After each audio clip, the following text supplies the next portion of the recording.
Flap और slate का एक लीवर है, और साथ में लैंडिंग गियर का जो लीवर है का स्विच है, बल्कि वो फिजिकल स्विच है, वो सामने लगा हुआ है। तो उनका तो टेक ऑफ के वक्त उनकी लीस्ट कंसंट्रेशन होती है कि यहाँ पे इस वक्त इसे जहाज़ को इस स्पीड पे आएगा, तो उससे पहले इन्होंने लैंडिंग गियर्स को अप कर लेने हैं, क्योंकि ड्रैग कम होगा उससे। और जैसे ही वो लैंडिंग गियर अप होंगे, फिर फर्दर जहाज़ टेक आउट में जाएगा, तो उसका एल्टीट्यूड बढ़ेगा, स्पीड बढ़ेगी, और जब इनफ स्पीड हो जाएगी तो वो फ्लैप्स को अप करते हैं। तो हाँ, तो फ्लैप स्लैट का मेरे ख्याल में वो जो है इतना बड़ा कंसर्न नहीं है फ्लाइट फेज। उस फेज़ में जो फेज़ उस वक्त था जिस वक्त क्रैश हुआ है जहाज़, बिल्डिंग में जाके लगा है, उसमें सिर्फ यही होता है कि मोस्ट क्रिटिकल मोमेंट्स होते हैं, तो वो इंजन के थ्रस्ट को ही मॉनिटर कर रहे होते हैं और जहाज़ की स्पीड को मॉनिटर कर रहे होते हैं।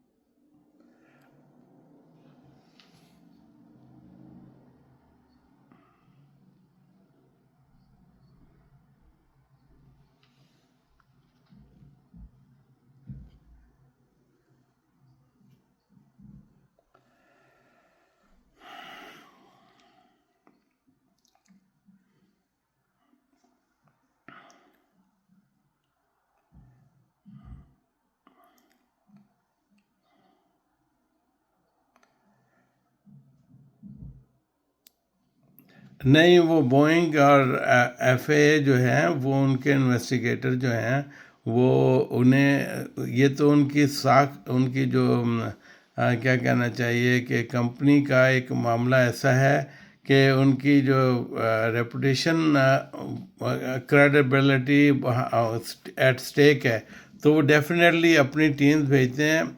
और ये तो बहुत बड़ा इंसिडेंस है, कोई और छोटे इंसिडेंस भी अगर हो जाए ना, तो वो भी छोटे इंसिडेंट्स को भी वो इसी तरह इन्वेस्टिगेट करते हैं। इन्वेस्टिगेशन टीम्स आती हैं। मुझे याद है एक दफ़ा यहाँ पे कोई लैंडिंग गियर का इशू आ गया था, तो बोइंग की टीम जो है वो they fly in an helicopter, और वो हालांकि वो जो इंसिडेंस हुआ था, वो जहाज़ ऑलरेडी चेक पे था, और उसमें as soon as they found out कि भाई ये डिफेक्ट आ गया है, तो फ़ौरन हेलीकॉप्टर पे वो they didn't take a time कि भाई उन्हें कुछ और रेगुलर फ्लाइट से आना है या किसी तरह, बिल्कुल हैंगर के सामने।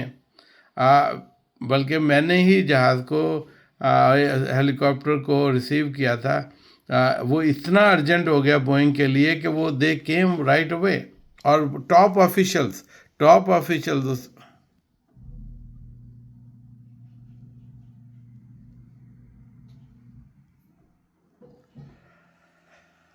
देखें, फाइनल रिपोर्ट के लिए मैं टाइम इसका तो टाइमलाइन तो हम नहीं दे सकता, लेकिन they they keep on working, investigation continues रहेगी, और ये अपने अपने तौर पे ज़रूर करेंगे, क्योंकि बोइंग का सबसे मॉडर्न लेटेस्ट एयरक्राफ्ट जो है, अगर इस सिचुएशन में आ जाता है, और इससे कि और पहला इंसिडेंस है, ये बहुत बड़ा इंसिडेंस है जो हुआ है एक्सीडेंट, तो बोइंग विल डू इट, और एफए के साथ मिलकर ये इनका ट्रांसपोर्ट सेफ्टी बोर्ड है, वो टीएसपी जो है, वो मिलके ये सब तहकीकात करेंगे, एनालाइज करेंगे, डाटा करेंगे, कॉकपिट कम्युनिकेशन को चेक करेंगे। तो ये काफ़ी बड़ा वो है, क्या कहना चाहिए,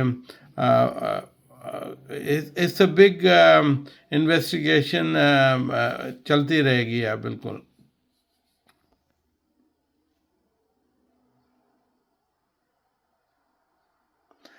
यस, आई विल से। और ये हमें सेफ्टी के कोर्सेज जब पढ़ाते हैं, तो उसमें भी ये कहते हैं कि पहले बहुत ज़्यादा ये मशीन एरर होता था, जो कि 80-90% होता था, और उसमें ह्यूमन एरर कम होता था।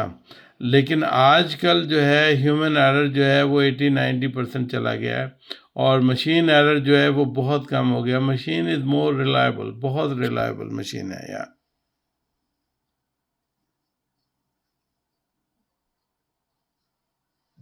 Thank you. You are welcome.